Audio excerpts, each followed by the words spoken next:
के लोग और उसमें अन्य कई जातियां शामिल हैं जिनको यहाँ पर शेड्यूल ट्राइब का दर्जा नहीं दिया जाता, अनुसूचित जनजाति में शामिल नहीं किया जाता, जिनकी संख्या करीब करीब 45 लाख है। ये घोर अन्याय है और अन्याय इसलिए है कि यही जातियां मध्य प्रदेश में आदिवासी की सूची में है, शेड्यूल ट्राइब की सूची में है, यही जातियां अन्य राज्यों में अनुसूचित जनजाति की सूची में है, एसटी की सूची में है। तो उत्तर प्रदेश की सरकार इनके साथ इतना बड़ा अन्याय क्यों कर रही है? इसको लेके आज एक धरना है जिसके अगुवाई अपना डेमोक्रेटिक मंच जो है, अपना मंच डेमोक्रेटिक ये है, इससे राष्ट्रीय अध्यक्ष हैं, इनके नेतृत्व में आज धरना है। इसमें शामिल होने के लिए उन्होंने मुझे बुलाया और इस कार्यक्रम के लिए मैं आया हूँ। दूसरा विषय है कि पिछले दिनों यहाँ पे छात्रों के आंदोलन को लाठी के दम पे कुचला गया, पुलिस के दम पे कुचला गया, जो बात बिल्कुल ठीक नहीं। एक तरफ विश्वविद्यालय में छात्र संघ के चुनाव जैसे पहले होते थे, अब नहीं होते, वो एक औपचारिकता मात्र पहले ही है। और दूसरी तरफ छात्र नेतृत्व अगर अपने मुद्दों को लेकर कोई आंदोलन करता है, जो कि जायज आंदोलन है, शिक्षकों की भर्ती का आंदोलन, तो उस पर आप लाठियां चलाते हैं, उनको पकड़ के जेल में डालते हैं, उनको मुकदमे लिखते हैं। तो पहली बात तो ये कि मैं प्रयागराज के छात्रों से कहना चाहता हूँ, आपको डरने की जरूरत नहीं है। लाठी, मुकदमा और जेल यही कायर सरकारों का हथियार होता है जो आपके खिलाफ इस्तेमाल किया जा रहा है। उससे डरे करें, आपको अपने मुद्दों के लिए लड़ाई लड़ना चाहिए। और सवाल यह है कि 2 लाख से ज्यादा शिक्षकों की नियुक्तियां रिक्त है उत्तर प्रदेश में। जिस प्रदेश में 8 लाख बच्चे 5वीं कक्षा तक की पढ़ाई पूरी नहीं कर पाते और स्कूल छोड़ देते हैं, सरकारी स्कूल छोड़ देते हैं। ये मेरी रिपोर्ट नहीं है, केंद्र सरकार की रिपोर्ट है। 8 लाख बच्चों ने सरकारी स्कूल की शिक्षा छोड़ी है। उस प्रदेश के अंदर 2 लाख शिक्षकों की भर्ती नहीं हो पा रही है। पिछले 7 वर्षों से कोई नहीं भर्ती नहीं किया।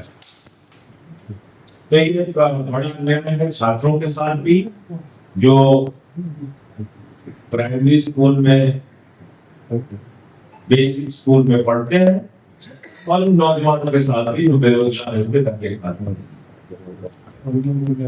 इसके अतिरिक्त एक बहुत ही चौंकाने वाली रिपोर्ट आई, बहुत ही पीड़ादायक, बहुत ही दर्दनाक, बहुत ही तकलीफ देने वाली, कि कुंभ के अंदर एक दुर्भाग्यपूर्ण घटना हुई। भक्तों में लोग मारे गए और उस दुर्भाग्यपूर्ण घटना को जिस तरीके से शासन प्रशासन के द्वारा दबाया गया, झुठलाया गया, लीपापोती की गई, वो बहुत ही हैरान करने वाला और ये बताता है कि सरकार कितनी संवेदनहीन है, भारतीय जनता पार्टी कितनी संवेदनहीन है कि अपने वरिष्ठ नेता गोविंदाचार्य जी के सगे भाई को लावारिस की सूची में शामिल कर दिया। गोविंदाचार्य जी के सगे भाई वासुदेवाचार्य जी, जो महाकुंभ के भगदड़ में मारे गए, उनको उत्तर प्रदेश की सरकार ने लावारिस की सूची में शामिल किया। तो इस देश के लोगों को सोचना चाहिए कि जो पार्टी गोविंदाचार्य की नहीं हुई, जो एक समय में उनके चाणक्य की तरह जाते थे, वो आपकी क्या होगी, हमारी क्या होगी, इनकी संवेदनहीनता की पराकाष्ठा है। दिखाया गया 37 लोगों की मौत हुई, मुआवजा दिया गया 37 लोग, और उसके बाद चोरी चोरी चुपके चुपके आप अपने पुलिस वालों को कहीं बिहार भेज रहे हैं, कहीं आसाम भेज रहे हैं, कहीं बंगाल भेज रहे हैं, उनको सरकार की दलाली करने के लिए भेज रहे हैं, 5-5 लाख रुपए देने के लिए भेज रहे हैं। ये क्या है? किस मत से वो 5-5 लाख रुपए दिए गए? कहां से आए वो पैसा? इसका कोई जवाब अभी तक सरकार नहीं दे पाई है। तो हम लोग उसको लेके भी सरकार से सवाल पूछेंगे। बाकी आज पूरे उत्तर प्रदेश में आम आदमी पार्टी का बिजली कटौती के खिलाफ, जो घंटों घंटे बिजली कटौती होती है, उसके खिलाफ एक धरना प्रदर्शन का कार्यक्रम है पूरे उत्तर प्रदेश में, हर जिले के अंदर।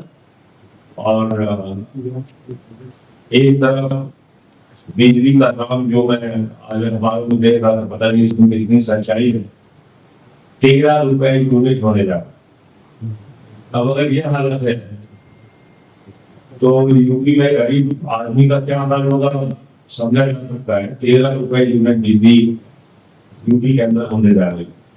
तो आम आदमी पार्टी जो मुफ्त बिजली, मुफ्त पानी, मुफ्त शिक्षा, मुफ्त स्वास्थ्य देने का यकीन रखती है, अगर बिजली के दाम बढ़ाए गए तो पूरे यूपी के अंदर और जबरदस्त तरीके से हम लोग अपना विरोध प्रदर्शन करेंगे। और इस भीषण गर्मी में योगी जी से मैं कहना चाहता हूँ कि आप बिजली की व्यवस्था उत्तर प्रदेश में सुनिश्चित कीजिए।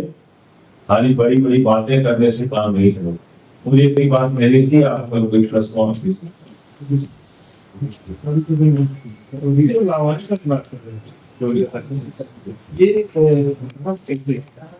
ये लोग दूसरे नंबर कर देखिए, पहली बात तो ये कि आप सवाल की पहचान का नहीं, अब सवाल है 82 की पहचान का। और 82 की पहचान करने में 82 परिवारों के पास बीबीसी न्यूज चैनल के रिपोर्टर गए हैं, जिन्होंने ऑन कैमरा आके बोला है कि उसके लोग भागदौड़ में कैसे मारे गए और किस तरह से यूपी पुलिस वहां जाके मैनेज कर रही थी 5 लाख रुपए उनको गारंटी देके कि आप इसमें कह दीजिए कि हम भागदौड़ में नहीं मारे गए और इस मामले की दीवाबंदी कर। उसी रिपोर्ट में यदि स्पष्ट है कि वासुदेवाचार्य जी, जो केयर गोविंदाचार्य जी के सगे भाई में, उनकी भागदौड़ में मौत हुई और उनको लावारिस में दिखाया गया और अज्ञात में दिखाया गया। तो ये भी स्पष्ट है 2027 को लेकर तैयारियां शुरू हो गई लगभग।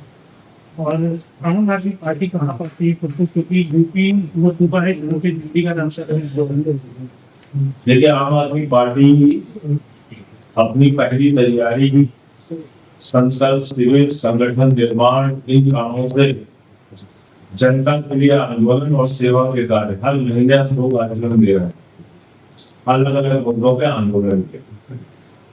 पहला चुनाव जो हमारा है वो है 26 का जो पंचायत का चुनाव। और बड़ी अच्छी बात है कि योगी सरकार ने पिछले दिनों में फैसला दिया कि वो जिला पंचायत के अध्यक्ष का और ब्लॉक प्रमुख का चुनाव जनता से सीधे कराएंगे।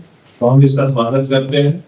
अगर ब्लॉक प्रमुख और जिला पंचायत अध्यक्ष के चुनाव सीधे हो जनता से, तो इसमें जो भ्रष्टाचार होता है बीडीसी और जीडीसी खरीदने के लिए, वो बंद हो जाए।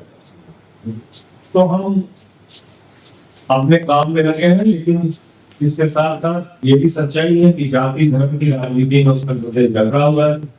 तो हम लोगों को नौकरी चाहिए कि नहीं चाहिए, रोजगार चाहिए कि नहीं चाहिए, ये हमको भी मुझसे तय करना है। हमें ऐसा लगता है कि हिंदू मुसलमान की राजनीति में हमारा भला हो रहा है, तो उसमें किया नहीं।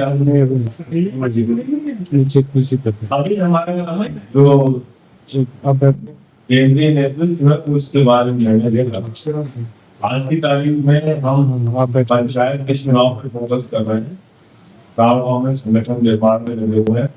26 के चुनाव के बाद इसके बारे में बात अभी कुछ उत्तर प्रदेश सरकार की तरफ से बस अड्डों के नाम बदलने की बात आ रही है। बस अड्डों के नाम बदली जा रही है।